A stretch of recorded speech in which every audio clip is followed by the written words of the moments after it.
உங்கள் பிரச்சனைகள் அனைத்திற்கும் விடை உங்கள் ஆழ்மனதிலேயே உள்ளது. தூங்குவதற்கு முன் நான் காலை 6 மணிக்கு எழுந்திருக்க வேண்டும் என்று உங்கள் ஆழ்மனதில் சொல்லிக்கொண்டால் சரியான நேரத்தில் நீங்கள் விழித்துக் கொள்வீர்கள். உங்கள் உடலை வளர்ப்பது உங்கள் ஆழ்மனதுதான், அதனை குணமாக்குவதும் அதுதான். உங்களை நீங்கள் சரியான ஆரோக்கியம் தேவை என்று தூக்கத்தில் தாலாட்டாக தினமும் கூறினால் உங்கள் ஆழ்மனம் உங்களுடைய நம்பகமான வேலையாளியாக இருப்பதால் உடனே அப்படியே கேட்கும். நீங்கள் ஒரு புத்தகம் எழுத வேண்டும், ஒரு அற்புதமான நாடகம் எழுத வேண்டும், உங்கள் ரசிகர்களுடன் அருமையாக பேச வேண்டும் என்று விரும்புகிறீர்களானால் உங்களுடைய எண்ணத்தை அன்புடனும் உணர்வுடனும் உங்கள் ஆழ் மனதுக்கு தெரியப்படுத்துங்கள். அது அப்படியே வெளிப்படுத்தும்.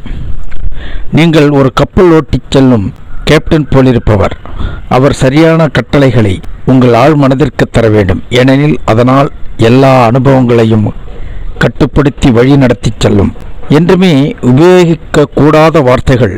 என்னால் அதை விலை கொடுத்து வாங்க முடியவில்லை, என்னால் செய்ய முடியாது. உங்களுடைய ஆழ் மனம் அந்த வார்த்தைகளை அப்படியே எடுத்துக்கொண்டு உங்களுக்கு பணம் இல்லாமல் இருப்பதற்கும் எதை செய்வதற்கும் உள்ள திறமை இல்லாமலும் அமைவதை கவனித்துக் கொள்ளும். அதனால் உறுதியாக ஆழ்மன சக்தியினால் என்னால் எல்லாவற்றையும் செய்ய இயலும் என்று கூறுங்கள். வாழ்க்கையின் சட்டமே நம்பிக்கையின் சட்டம். நம்பிக்கை என்பது மனதில் உள்ள ஒரு எண்ணம். உங்களை புண்படுத்தும் வேதனைப்படுத்தும் விஷயங்களில் நம்பிக்கை கொள்ளாதீர்கள். உங்களுடைய ஆழ் மனதினால் குணப்படுத்த, ஊக்குவிக்க, வலுப்படுத்த, செழுமையாக்க முடியும் என்பதை நம்புங்கள். உங்கள் எண்ணங்கள் மாற்றுவதன் மூலம் உங்களுடைய விதியை மாற்ற முடியும். நன்றி நண்பர்களே, அடுத்த பதிவில் சந்திப்போமா?